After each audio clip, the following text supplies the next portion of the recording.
Assalamualaikum teman-teman. Kami dari kelompok 4 Perpajakan Internasional akan membawakan video pembelajaran mengenai persetujuan penghindaran pajak berganda dengan kelompok kami beranggotakan.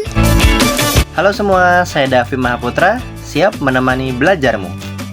Halo semuanya, saya Nandika Banuwaji. Dan saya Nuriana Insani. Nah teman-teman, ini dia materi dari video pembelajaran kali ini. Video pembelajaran ini kami akan bagi menjadi 2 part, dimana part pertama kami akan membahas dari poin 1 sampai dengan poin 5, dimana poin 1 akan membahas mengenai definisi P3B, kemudian akan membahas mengenai tujuan P3B, struktur dan kedudukan P3B, ketentuan umum P3B, serta cakupan atau ruang lingkup P3B. Sedangkan untuk part kedua kami akan membahas dari poin 6 sampai dengan poin 8, dimana akan membahas mengenai metode penghindaran pajak berganda, penyebab terjadinya pajak berganda, serta prinsip dalam perpajakan internasional. Stay tune ya. Pertama-tama kita bahas dulu mengenai definisi dari P3B. P3B sendiri memiliki definisi, yaitu suatu perjanjian bilateral yang dibuat antara dua negara atau yurisdiksi untuk mencegah terjadinya pengenaan pajak berganda atas penghasilan yang sama dan untuk mencegah terjadinya pengelakan pajak. Dengan kata lain, P3B bertujuan untuk memberikan kepastian hukum bagi wajib pajak yang melakukan kegiatan usaha atau memiliki investasi di negara lain. Tujuan P3B mencegah suatu penghasilan dikenakan pajak ganda oleh dua negara atau lebih, menarik investasi asing langsung dengan memberikan kepastian hukum dan stabilitas pajak, mencegah terjadinya praktik penghindaran pajak yang merugikan negara, memperkuat hubungan ekonomi antara negara-negara yang telah menandatangani P3B. Struktur P3B. Nah, P3B di Indonesia memiliki kedudukan yang lebih tinggi dari Undang-Undang PPH. Mengapa demikian? Karena Undang-Undang PPH adalah aturan domestik suatu negara, sedangkan P3B itu perjanjian antara dua negara atau lebih. Nah, jadi jika ada perbedaan antara P3B dengan Undang-Undang PPH, maka kita wajib mengikuti yang ada di P3B dulu. Penting untuk dipahami bahwa P3B tidak memberikan hak baru bagi suatu negara untuk memungut pajak, ya. Hak suatu negara untuk memungut pajak tetap bergantung pada undang-undang domestiknya. Jadi, meskipun dalam P3B suatu negara diberi hak untuk memungut pajak atas suatu jenis penghasilan, negara tersebut tidak wajib memungut pajak jika dalam undang-undang domestiknya sendiri tidak diatur demikian. Ketentuan umum P3B. Di dalam ketentuan umum P3B mengatur mengenai ruang lingkup P3B serta metode penentuan status kedudukan. Adapun peran dari ketentuan ini sendiri adalah memberikan kepastian hukum, mencegah terjadi perselisihan, memudahkan intervensi perjanjian. Ruang lingkup P3B. Ruang lingkup P3B menentukan jenis penghasilan apa saja yang diatur dalam perjanjian. Penghasilan tersebut seperti pendapatan dari usaha, dividen, bunga, royalti, pendapatan dari alih daya, keuntungan dari penjual harta, serta pensiun. Penentuan status kedudukan sangat penting untuk menentukan status kedudukan agar mengetahui negara mana yang berhak mengenakan pajak atas suatu penghasilan. Penentuan status kedudukan bisa ditentukan dari tempat tinggalnya tetap, pusat kegiatan ekonominya, kewarganegaraan, lama tinggal, atau ikatan ekonomi yang kuat dengan suatu negara. Selanjutnya adalah cakupan P3B. P3B memiliki cakupan yang sangat luas dan mencakup berbagai jenis penghasilan, seperti diantaranya ada pendapatan dari usaha. Pendapatan dari usaha merupakan keuntungan yang diperoleh dari kegiatan usaha. Lalu ada juga dividen yang merupakan pembagian laba dari perusahaan. Selain itu ada bunga yang merupakan pendapatan dari pinjaman. Ada juga royalti yang merupakan imbalan atas penggunaan hak kekayaan intelektual. Serta terdapat pendapatan dari alih daya yang merupakan pendapatan dari memberikan jasa.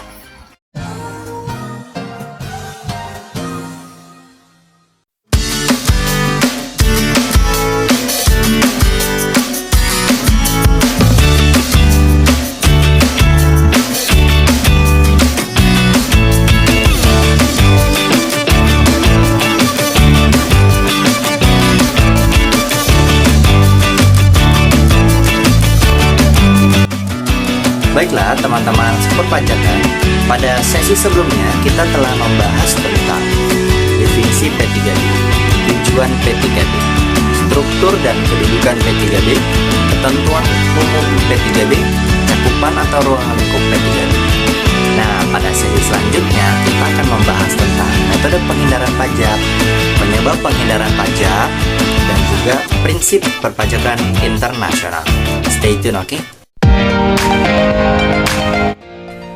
Metode penghindaran pajak berganda. Nah, teman-teman, metode ini dilakukan untuk mencegah terjadinya pajak double atau pajak ganda atas penghasilan yang sama di berbagai negara. Terdapat dua pendekatan utama, yaitu pendekatan unilateral, kedua pendekatan bilateral, yang kemudian dikembangkan menjadi pendekatan multilateral. Pendekatan unilateral dilakukan oleh suatu negara dengan cara memasukkan aturan-aturan khusus dalam undang-undang perpajakan domestiknya. Jadi dengan kata lain, sebenarnya setiap negara tuh memiliki kebebasan untuk menentukan metode penghindaran pajak berganda dalam undang-undang domestiknya. Metode yang digunakan ada dua nih, teman-teman. Pertama, metode kredit pajak. Itu caranya dengan mengurangi pajak yang terutang di negaranya sendiri dengan jumlah pajak yang telah dibayar di negara lain. Nah, yang kedua, metode pembebasan atau pengecualian. Jadi ini upaya untuk sepenuhnya tuh mengeliminasi pajak berganda internasional, di mana suatu negara melepaskan hak pemajakan atas suatu penghasilan karena sudah dipajaki oleh negara lain. Akan tetapi, pendekatan ini mempunyai kelemahan nih teman-teman ya. Seperti satu, tidak konsisten. Karena apa? Memiliki aturan yang berbeda di setiap negara tuh. Dan tentunya menimbulkan ketidakpastian hukum. Kenapa nggak pasti? Ya di negara ini diatur begini, di negara ini diatur begitu. Yang kedua, tidak optimal. Dianggap tidak efektif untuk mencegah seluruh kasus pajak berganda. Mari kita bahas mengenai pendekatan bilateral. Oke? P3B, pendekatan bilateral, ini adalah hasil kesepakatan antara dua negara untuk menghindari pajak ganda dan mendorong kerjasama ekonomi ya tentunya ya. Pendekatan bilateral ini dilakukan melalui perjanjian resmi antara dua negara, negara A dan negara B, yang dikenal sebagai perjanjian penghindaran pajak berganda, tapi dalam versi Indonesia itu disebutnya persetujuan penghindaran pajak berganda. Di dalam pendekatan bilateral, selain mengatur mengenai jenis penghasilan agar terhindar dari pengenaan pajak ganda, juga mengatur mengenai pembagian hak untuk mengenakan pajak atas berbagai jenis penghasilan antara kedua negara tersebut, sehingga wajib pajak dapat terhindar nih dari pengenaan pajak ganda. Oke, metode penghindaran pajak ganda oleh pendekatan bilateral itu metodenya ada kredit pajak asing atau penghapusan pendapatan.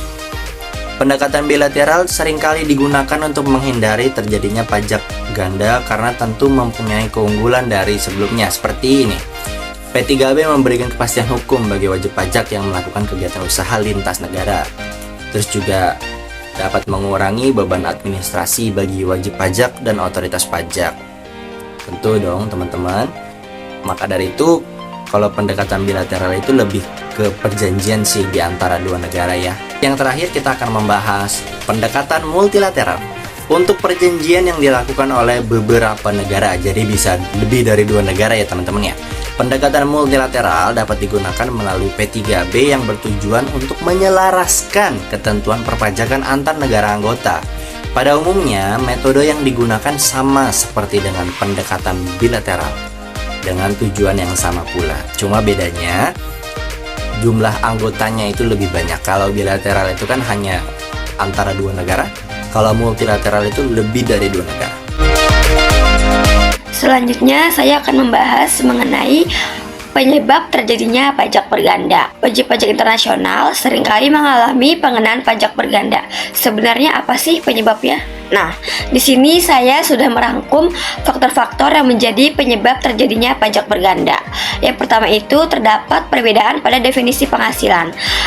Hal ini disebabkan oleh setiap negara memiliki definisi yang berbeda-beda mengenai unsur penghasilan, klasifikasi pendapatan, serta perlakuan terhadap penghasilan kapital.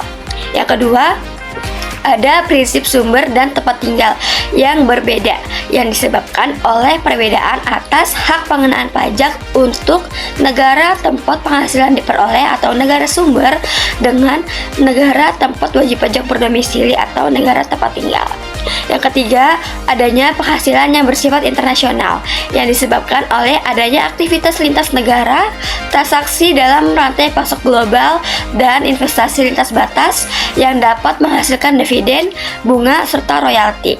Yang keempat, terdapat perbedaan tingkat proteksi yang disebabkan oleh insentif fiskal untuk menarik investasi atau mengembangkan industri tertentu.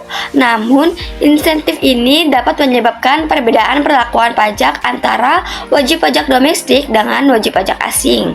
Dan yang kelima, ada perubahan peraturan perpajakan. Hal ini karena perubahan dalam undang-undang perpajakan di suatu negara dapat menyebabkan ketidakpastian hukum dan potensi terjadinya pajak berganda, terutama jika perubahan tersebut tidak dikoordinasikan dengan negara lain. Prinsip perpajakan internasional.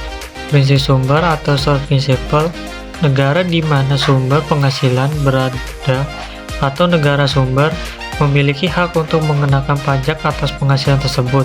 Misalnya, jika suatu perusahaan Indonesia memperoleh pendapatan dari penjualan barang di Singapura, maka Singapura berhak mengenakan pajak atas pendapatan tersebut. Prinsip tempat tinggal atau resident principle, negara tempat wajib pajak berdomisili atau negara tempat tinggal memiliki hak untuk mengenakan pajak atas seluruh penghasilan wajib pajak, baik yang diperoleh di dalam negeri maupun di luar negeri. Prinsip manfaat nyata atau benefit principle, pajak hanya boleh dikenakan oleh suatu negara jika terdapat hubungan ekonomi yang nyata antara wajib pajak dan negara tersebut. Hubungan ekonomi ini dapat berupa kegiatan bisnis, kepemilikan aset, atau manfaat lain yang diperoleh dari negara tersebut. Prinsip ini bertujuan untuk mencegah pengenaan pajak yang semata-mata didasarkan pada status kewarganegaraan atau tempat pendaftaran perusahaan tanpa adanya aktivitas ekonomi yang signifikan di negara tersebut. Yang kedua, prinsip non-diskriminasi. Wajib pajak asing harus diperlakukan sama dengan wajib pajak domestik dalam hal pengenaan pajak. Prinsip ini bertujuan untuk menciptakan iklim investasi yang adil dan menarik bagi investor asing. Baiklah, kita masuk ke bagian kesimpulan. Perjanjian Penghindaran Pajak Berganda atau P3B merupakan perjanjian internasional antara dua negara yang bertujuan untuk mencegah terjadinya pajak ganda atas penghasilan yang sama dan menghindari praktik pengelakan pajak. P3B memberikan kepastian hukum bagi wajib pajak yang melakukan kegiatan usaha lintas negara. Di Indonesia, P3B memiliki kedudukan hukum yang lebih tinggi daripada undang-undang pajak domestik. P3B mengatur berbagai jenis penghasilan seperti pendapatan dari usaha, dividen, dan bunga, serta menentukan hak pemajakan masing-masing negara berdasarkan status kedudukan wajib pajak.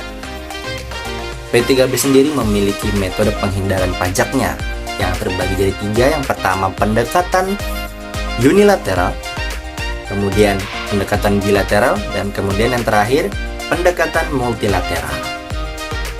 Sekian kesimpulan yang bisa saya berikan dalam video kali ini. Semoga Anda dapat memahami dan juga bisa meneruskan wawasan ini kepada semua kalangan dan juga teman-teman Anda.